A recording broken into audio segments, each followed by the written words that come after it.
episode of Virtual Coffee. My name is Alexa Collier, and on this podcast, I chat with small business owners. We dive into their stories, perspectives, pieces of advice. Now, with me today is Alessandra, the founder and owner of A&H Studios. Alessandra is the first guest to return on the podcast to give an update on her business. You can listen to her first episode of Virtual Coffee from back in September of 2020. It's episode number 21. Now, on this episode, she dives into her business's growth and how she scaled. She shares tidbits on how to grow on Instagram and how she figured out the wholesale game. Now, this is a really fun episode. It was lovely to have her back just to give updates on A&H Studios, and I hope you check her and her business out. Now, before we dive into today's episode, as always, I'd appreciate if you gave a rating and review for Virtual Coffee on the Apple Podcasts app. You can also follow us along on social media, on Instagram, Facebook, TikTok, all the social medias. You can find us at Virtual Coffee Podcast.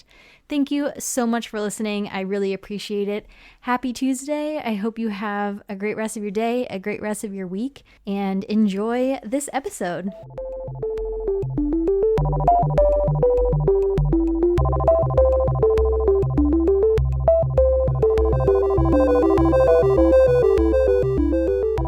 Welcome back, Alessandra. Thank you so much for returning on Virtual Coffee.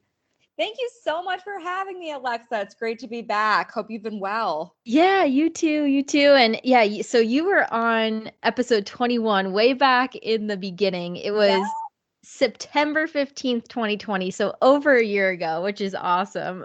Oh my gosh, yeah, that's crazy. I know. So I'm really looking forward to hearing where you're at now, what you've been doing over the past year. And we can kind of start wherever you want and dive in. So I know you went through a brand change, you're doing wholesale, you're stocked in stores around the country. So wherever you want to start, let's go from there and we'll see where the conversation takes us. All right. So the first thing I want to address, thank you so much for bringing up the brand change. That's something I didn't even think about, but yeah, I should let people know that I am no longer Abby and Harry. I rebranded and renamed the company. It's A&H Studios. So it's Abby and Harry Studios. And the reason I did that, Abby and Harry was a starting point when I began the whole process of the business, but I never intended it to be my final business name. It was just something that kind of worked in the moment. And as I began to evolve and grow and change my products, it didn't feel right anymore. It just felt a little too kitschy. It felt a little bit too, it just didn't fit my vibe or my style as I started developing that. And I'm not even sure that A&H Studios is going to be the final iteration either, but it's where I am now. So as I'm still growing and I'm not quite a household name, I think it's okay to play with names and change things around a little bit till you find your grounding. Was there any confusion from your customers or audience with the brand change? Or do you have any tips and tricks for people who, to your point, maybe the original name isn't fitting quite so well and they want to change it? But I can imagine that being scary. Like, you've built this audience based on one name, and to change it and to change the branding. Did you go through any lessons there or have any advice? I took it in steps. I didn't do it all at once.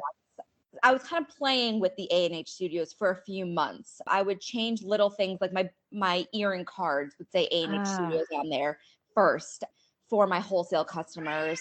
Sorry, that's scary. No, you're fine. But yeah, so I was playing with the A&H Studios for a little while, and I would do things, like I said, put it on my earring cards or tag it or change just some of my checkout, like on my website, change the little things here and there. So people kind of just started seeing it and like associating it with Abby and Harry. And then when I made the final push, all I literally did was just, my domain is still abbyandharry.com because I own the domain for the rest of the year. But like my Facebook, my Instagram, all like the social platforms, I just changed one day and just kind of announced it. And I'm like, hey, new name. And it was really seamless and easy. I didn't notice that my traffic was down, my engagement was down. Nobody really seemed to see a difference. I have a really strong brand vision. Like my aesthetic is very recognizable, I believe. like when you see something on Instagram, like, like, oh, that looks like Abby and Harry, like you Yeah. can tell by my photos and stuff and my jewelry. So I think that is more important than the actual name you're seeing. I don't even know anybody's Instagram name. I know them based off their jewelry that they make, like that's how I recognize them. I don't recognize them by their handle at all. So I don't know that made that much of a difference. Yeah. No, I think those are great points because I think with a change like that, I feel like you can either do it how you did it, making little changes here and there where people don't even notice and then they're just, oh yeah, it's always been, A&H Studios. Like they don't even notice the change. Or I've also seen folks like you make it the big deal, right? Like 1 week until the new brand name or something. And it's almost like this big reveal, this big event. So I feel like there's like two extremes there. And I think both have been successful in the past for folks. Yeah. Yeah. And, since this isn't my final destination of a name, I didn't want it to be that big of a deal. Right. I kind of wanted it to be very seamless and very like kind of quiet and subdued. And it worked. It was fine. There was no hiccups. Like I said, it was easy. So I don't really see a point in doing a big reveal. But if that's your thing and that's like you have a name you've been like working towards and you've got everything put together and you really want to change it, then go for that. Right. Yeah. And how you were saying it's more about recognizing the aesthetic and the brand visually than, the name. Did that take you a while to build that? Because you're totally right. Like, yeah, I recognize your post when I'm scrolling on Instagram. Like, it is very recognizable. Like, how did you get to that point? Oh, it's totally organic.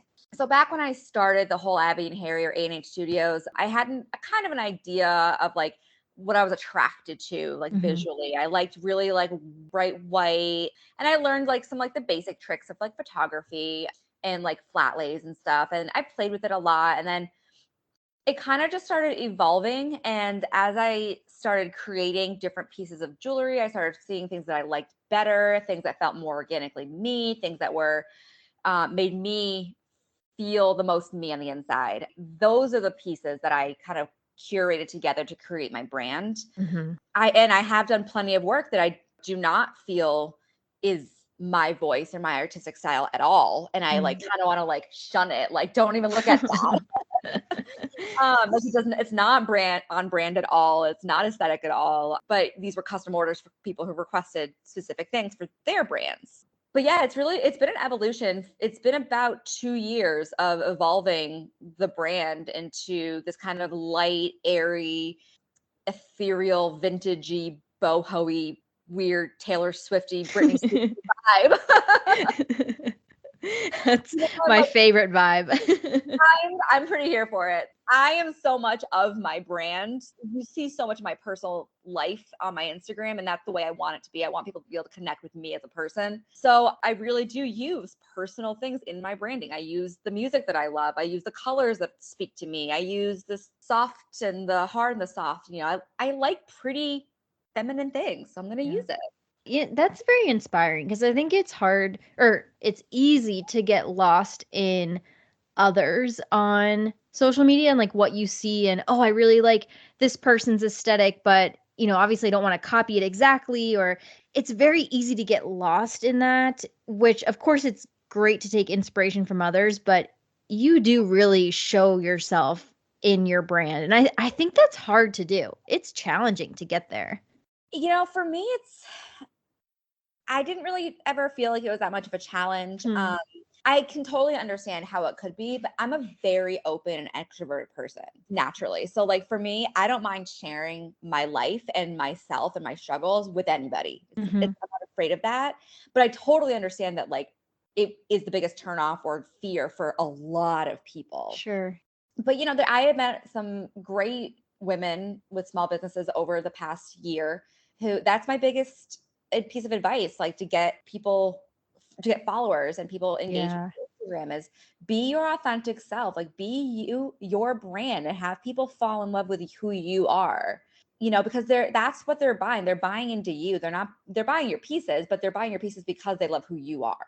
No, that is a great piece of advice.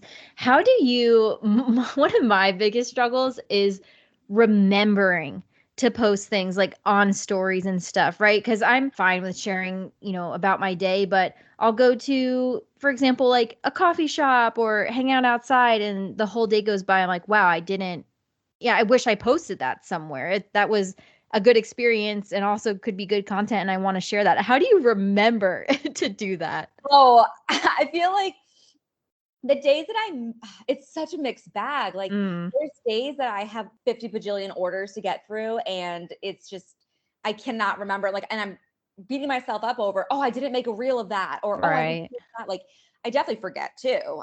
And I do like sharing. So when I'm doing personal things, I like sharing it. Like Hmm. my phone is always in my hand. I'm addicted to this stupid thing, you know? Yeah, yeah. But I might not always, I'm definitely much more into like the stories, like quick little posts on stories than an actual like grid post, if you will, Hmm. just because the stories are so much quicker. It's just something that is like such a part of my life that I can't imagine not doing it, you know? Yeah, yeah. That's really helpful, even for me personally, like just hearing how others bring themselves into their brand and little things you do here and there and how you think of it too. It is very inspiring and motivating. Yeah. I mean, even you can always do something afterwards too. If you were like, wow, I really like I went to, if you go to a coffee shop, Sure. and you forget to post about the coffee shop, like you can always just post a picture of it from the internet later, Yeah. or like Yeah. just make like a little story, be like, oh my God, I had the best time at blah, blah, blah, brewery or wherever, like go check out this beer. As you're Yeah. thinking, oh, I should have done that. Just do it now. That's true too. Yeah, it doesn't have to be Yeah. necessarily in the moment. Yeah. Right, right, right. No, not, definitely not. Yeah. No, that's great. And Thank you. I'm actually, I feel like I don't even think these things. So now Yeah. it's giving me like regeneration. Good. I'm glad. I'm Like when glad. you give your girlfriends like advice about a guy and then Yeah. you don't take your own advice about the guy. Right, right, right. Oh, that's awesome. One thing I really want to talk about is your growth specifically on Instagram. And by all means, we can talk about other socials as well. But you now have over 11K on Instagram, which is incredible. Congratulations for surpassing that Ew. 10K. That is awesome. Yeah, I just want to know. I don't know, just everything about that. Like, how has that been growing? I wish I knew. I wish I wrote down the amount of followers you had when we talked over a year ago. I don't know. Do you have I any idea how many you had last year? under 5,000. Okay. I Wow. would say probably between 3 and 4. Yeah, because it was a pretty quick growth because I hit my 10K in May. Wow. I Wow. remember that day, like did the balloons and did the Yep. post and everything, went out for like champagne with my then like guy I was seeing. Yep. But yeah, I think like I don't remember. I want to say it was like around 3,000 when we spoke last. Yeah. Yeah. Wow. That's awesome. How did that do you even know how that happened, or is it just Yeah. So I really worked hard at it. It was a very thoughtful activity. okay. So there were I started like reading blogs and like just checking out like what was on the internet about like how to grow your Instagram, how to be more seen. And there was so many helpful hints. I think I also like joined Clubhouse for a little while. I had an invite when it was invite only, and I was listening to some other like boss babes. They Yep. don't actually tell you any information, to be honest, but it's all just jargon and rhetoric and then at each other. Oh, that's funny. Hello, say hi. Like, okay, I get it. Mhm, But anyway, mhm. so things that I very specifically did was the biggest thing is you don't want to post and ghost when you're Yeah. trying to build like a following. So you don't want to just post something and then not engage with it again. Mm. So if you're posting, you should be liking 20 to 30 other people's posts. And within those likes, drop like 10 comments. Because Hmm. that really shows that you're extremely engaged with your community and that boosts you in the algorithms for your content to be reshared and to Mhm. be shown. Every single person for a long time, every single person that followed me, I followed back. And Yeah. then I was exposed to their followers and your net gets bigger. I stopped doing that probably before I hit 5,000. Yeah, I'm only following like 4,700. I think it just got to be too much. And Right. I mean, it's jumping on the Reels bandwagon. When Reels came out, I jumped right on that because I was into TikTok at that time too. Yep. And that increases your exposure. But really, it's like, it's your stories and it's consistency. It's Yeah. consistency showing up. At this point, I just, I'm not even looking to grow my Instagram anymore. I don't care. Like, it's not a big deal for me. I'm still getting 25 likes on a post just because I have almost 12,000 followers. Doesn't mean I'm getting more likes or anything like that. I'm still Okay. the same amount of people. But when I was really focused on it, like, I would take a couple hours a day and make sure that I was replying to people and I was commenting on other people's posts and I was sharing other people's stories and really like doing the work to get there. Yeah. It really was coming in droves for a while. You know what? That's really helpful because I think even I thought that in order to grow, like you just focus on your own posts. And of course, that's important too, the consistency in posting and etc. on that, but also engaging with It's others. all Yeah. about engaging with others. Yeah. If you Hmm. happen to get a TikTok that goes viral, that helps too. I had like Sure. 3 of them, not TikTok, a reel. I had like 2 or 3 of them that went viral, like 75,000 plus views type of thing, Nice. over 100,000. And that helped too, because then a lot of those people followed me. I mean, the followers are great and it's fun to see the number, like the little K. But I was talking about this with one of my girlfriends last night. It doesn't necessarily equal more sales. So it's not something you like. I really wouldn't recommend like coveting it. It's Mm, not that important, like it's cool to see it, but like for me, it didn't do what I thought it was going to do. sure. Like I said, I'm still getting the same amount of likes because at the end of the day, like these people might have just followed me, but they're not still engaged with me. I don't know who these people are. A lot of them are probably bots. A lot of them are just randos who have no idea who they are. But my core people are still engaging with me. And that's Mhm. where I'm getting like my regular 25 to 50 likes on a Yeah. post.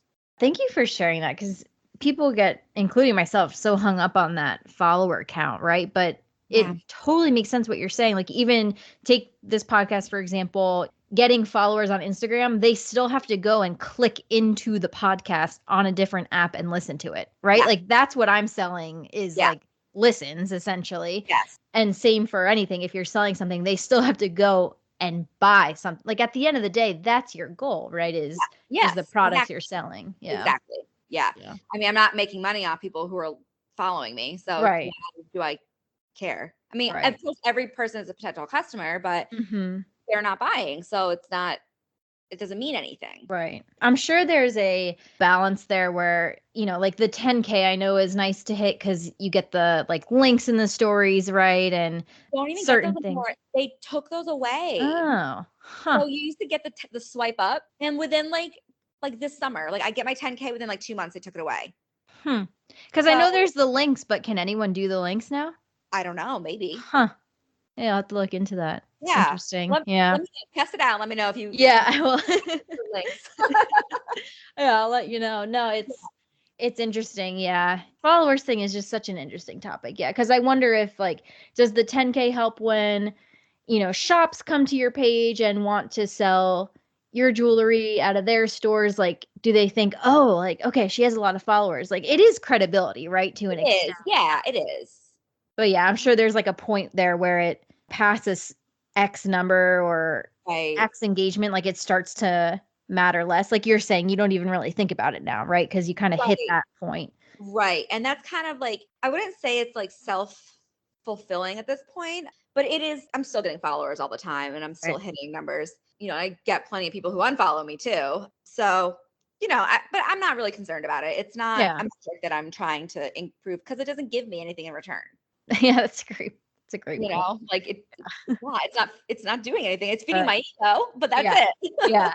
No, that's a great point. Like what value are Yeah. you as an anyone getting out of the follower count or take that for any stat? Yeah, Right. that's a good point. Right. Right. The ones I care about more are like shares or saves Mhm. because that means that person like really finds the value in my content. Like the save is my favorite one, honestly. That's the metric I look at the most because that means that somebody felt so strongly about what I posted that they want to look at that again. They want to remember that. Either they're a creator and they were inspired by my work or they are a potential customer and they want to buy that piece. That to me is a huge metric because anybody can like right? You can just go through and like, but the Right. save is an actual intention. Think about it before you save things. So that is the most fulfilling one, I think. No, that's a great point. I wonder how many people even look at that. I feel like that's an underrated, undervalued stat there. Underutilized stat, yeah. Yeah. Great points there.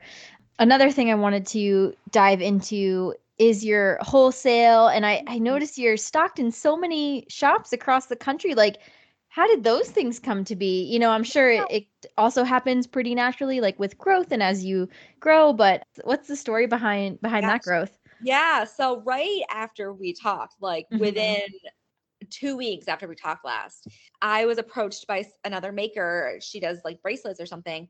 I don't even know if she's still in the game, to be honest, but she reached out to me and was like, hey, you got to join these Facebook groups for wholesale. Ah. And I was like, okay, I'll try it. And oh my God, Alexa, that is a whole other beast in itself. I have finally mastered it, but it took so long to like Yeah. figure that out, especially through Facebook. I mean, because there are people on Facebook. Yeah. Yeah. I got into it in October of last year. So I just hit about 1 year doing wholesale. Okay. October of last year. And we all know what the world looked like in October of last year Yep. with everything going on and the stressors and the opinions and the Facebook blah, blah, blah. And it was in these groups too. It was infiltrated. So it Mm-hmm. was hard to navigate that. However, that's all gone away and it's a lovely community again. But yeah, so there are plenty of Facebook groups for wholesale or destashing for handmade wholesale. There's a few of them there. And you just post what you have Okay. and people like it. So then I then created my own Facebook group for my followers to be able to see all my stuff directly. And I've been through every iteration of selling this whole stuff wholesale I could possibly come up with. And it's been really hard. It is not consistent at all. It's hard to get new people, it's hard to get people to buy, but sometimes I get really good orders, you know? So everybody that I have listed on my stockist page right now on my website, they have purchased with me within the past like 6 months, I'd say. Okay. I don't know if they currently have my stuff in stock, but they are active customers of mine who potentially could order again, who I want to just keep like they carry my stuff every once in a while type of stuff. Okay. Yeah. And a lot of them are pop-ups. A lot of them are just online only Facebook group like businesses. There definitely are like brick and mortars. But yeah, they're just like other like very small businesses throughout the country. It's really exciting to see it all listed in one place. It's like 35 or 40 of them at this point. Yeah. But it was a lot of work to get there. What were some of the challenges? Like, was it just the process was difficult to figure out, or like making everything? Like, what were some of the Oh, challenges? so many. So when I first started, that woman who recommended that I join the Facebook groups, she told me her biggest suggestion was to make things as simple as possible to turn them out as quickly as possible. So I was like, that's a great idea. I'm totally going to do this. So I started selling stuff and it was like so subpar to what I was even producing then. So my quality was like not there. People were returning things. People were unhappy. I had a huge blow with this one girl who returned $400 order. And honestly, she should have. It wasn't good. I didn't have color recipes. So I didn't have like standardizations to be able to make Okay. things were kind of coming out wonky. So that was a huge learning curve of like setting that stage. Yeah. Then trying to keep my group active and keeping them engaged in what I was making. Then there was one point where people started wanting my jewelry that I had with like the brass adornments on them that I was doing like over the winter. And that was a challenge because I had to order that in bulk from another wholesaler in China. So Mhm. like I couldn't promise turnaround times and it Mm. was those were a lot of challenges there. And then I've had a big issue with a customer taking credit for my work, stealing my photos without my knowledge, telling her Wow. customers that she was physically making my jewelry that she had not purchased from me yet. Yeah, so there's a lot of stuff like that you got to go through. But right now I feel like I'm in a really good place. My jewelry is exceptionally better than it's ever been. I've made an amazing friend in this whole process who is also a clay jewelry artist and her stuff is just phenomenal. And so we share tips and tricks all the time. And she's taught me some amazing techniques. So the stuff that I have right now, I don't worry about returns anymore. I don't worry about people being unhappy with the quality. Like that is there. Right now, it's mostly just getting people to order or reorder. Yeah, it sounds like that was a big learning curve, especially if it was you just turning out those orders on your own, right? That's a Yeah. lot to figure out in the Oh, yeah. moment. Yeah. It's Yeah. still just me doing it. You know, Zest, the cafe place, the cafe and art place here in town? Oh, yeah, maybe. Yeah, I'll it's on pull up their Strickland, Instagram. up by like Okay. North Valley. Yeah. So anyway, she ordered for me in the winter and she just reordered. So I've got an order going out. Nice. So I'll be here in Raleigh again. Like I'll actually have Good. stuff in a Raleigh store. No, that's great. It sounds like, once you kind of figure it out and kind of work through those initial challenges and kind of figure out the kinks and like what, what Yep. processes you need to create for yourself to push out those orders. Like once you Yeah. kind of figure it out and get into that groove. But yeah, it makes sense why that, the first few, months or X amount of time of that, it can be really Yeah. challenging. It sounds very challenging. It for sure was, and I've made improvements. So like I've learned how to embed the posts into the clay. So like the posts don't Right. break off anymore. I have like different finishing techniques. All of my jewelry is hypoallergenic now. So I've made Nice. that That's upgrade, cool. which is a huge one. And I offer like, instead of trying to offer like really, really basic, like a lot of little basic pieces, I'm offering fewer, more complicated, more intricate, beautiful pieces. Honestly, Yeah. like that's what people want in their stores. They don't want like some crappy little handmade thing. Like they want something Mhm. that doesn't look handmade. They want something that's like Yeah. beautiful to show because at the end of the day, it's their business too. Yeah, So no, it's all about just constant improvement, right? Like you're always gonna really, grow, and I'm sure you're gonna in another year look back and be like, "Wow, I've grown so much," and I change these know. things. So yeah, that's exactly what you should be doing, and the processes and progress you should be making Yeah, as a business owner. I think yeah, that's makes perfect sense.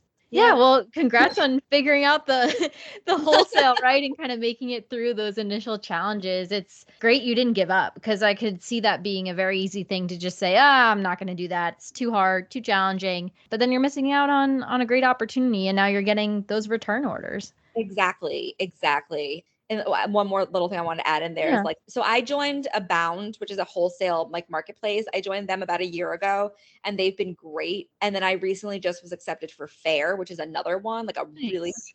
high level one. So anybody listening and you're interested in some amazing polymer clay jewelry, I'm on Abound and Fair. Nice. That's awesome. No, congratulations. That's great. Thanks. Yeah. Thanks. I think last time, correct me if I'm wrong, but last time we talked, were you selling on Etsy? I had just gotten off Etsy. Okay, you had just gotten off. Yeah, how's that transition been? I'm So it's been assuming you're happy with the decision. Yeah, it's been night and day. Good. So Yeah. I was only on Etsy for about 6 months, and this started in 2019 when I started anything like making Mhm. clay stuff. I opened an Etsy then, and then I closed it last summer. I think I had 9 sales the entire like 6 or 8 months I was on Etsy, and I'm closing in at let me see. My last order was 821. Wow. So That's I've done awesome. 821 orders in a year. Congrats. That's cool. That's Thanks. awesome. I have no idea how many pairs of jewelry earrings that is, but a lot. Yeah, because that's just orders. Yeah. It's just Wow. orders. Yeah, I just had an order go out to a store in Oklahoma in Tulsa, and it was a good size order, and I think there was 300 pairs of earrings. I mean, Wow. Wow. yeah. Oh my gosh. What's the day in the life like for you and your business? Like, are you every single day cranking out X Oh, I number of wish. pairs or I wish. No, so it is. It's very seasonal and it's very hit or miss. And it's not something you can really just like count on making X amount of dollars this month, right? Like Sure. it's hard to budget that because you don't know when you're going to get another sale and you don't know how big that sale is going to be. So 2 weeks ago, I had 6 orders on one day, which was insane. Like that Mhm. doesn't happen. And they were huge orders. Wow. So for about 5 or 6 days, I was working 13-hour days, like waking up, talk to my mom, put my podcast on and get right to work. And I'm Yep. just working straight through until 8 o'clock at night. But then this whole past week, I had no orders. So I worked part time for my brother a little bit and I got to go thrifting and I got to catch up on TV. I did a lot of advertising and I also did a lot of product development and making new pieces too and building my Fair account. But Yeah, like I'm reaching out to new businesses. I'm sending them invite links to Fair because new people get, $100 to my store and free shipping. So it's a lot of reaching out to small businesses and what I'm not making. It's a lot of marketing. Mhm. Even if, yeah, those, if you're not working on an order, there's so many other aspects of the business to work on. Oh, So, for yeah, sure. Yeah. I'm yeah, always doing something, whether I'm right. posting in the groups or I'm replying to comments or I'm making new pieces, getting ready for the next season, looking into markets, looking into pop-ups. It's always something to do. hmm No, that makes sense. And where are you hoping to, I know I asked you this last time, but the future of A&H Studios, do you have any big plans coming up you want to share or big milestones you're hoping to achieve in the next year or two? Yes. I would love to listen to this podcast again. I want to see what I said last I time. know, yeah. Over the spring, I was at the Raleigh flea market. I had a booth there for a few weeks, and I ended up stopping that because it got too hot for the summer. But I am going to pick that up after the fair leaves in Okay. November. So it's every weekend. So that's like a kind of a big thing. People loved coming to my booth and hanging out, see my jewelry. I do a lot of pieces there, like my samples, my one-offs, my prototypes is really what I bring to market. So that's fun because you can get like the first edition of this popular earring or one off that nobody else is going to have type of thing. hmm So that I'm going back in November. So that's going to be really exciting. Where else I want to take it? I would love, I don't know how to do this yet, but like I just want to be in bigger stores. I love being in small shops too, but like I would love it if I could get even just one retail store that's a chain or a franchise that I could be in, like a Francesca's or Altered State or, something kind of like that feel. Not like a Forever 21 because that's insane, but like hmm I don't know, like Paisley, like at the mall, like Paisley's or like Versona or Bestique. Like that Right. would be really cool if I can get into a store that's like that. That's kind of a goal for next year and really just branching out as much as possible. I want to get into more markets, do more pop-ups. And, now that things are kind of settling down and vaccinations and stuff, I feel more comfortable doing that. But yeah, I'm really just want to just keep scaling and scaling and scaling and growing as much as I Yeah. possibly can. Yeah, no, it sounds like you've built, you've achieved the solid foundation and now it's time to grow upwards, right? And just Yeah. continue to scale. Yeah, no, that's great. Yeah. That's awesome. Yeah. I should have listened to the other episode before recording this because I want to know if your proudest accomplishment has changed.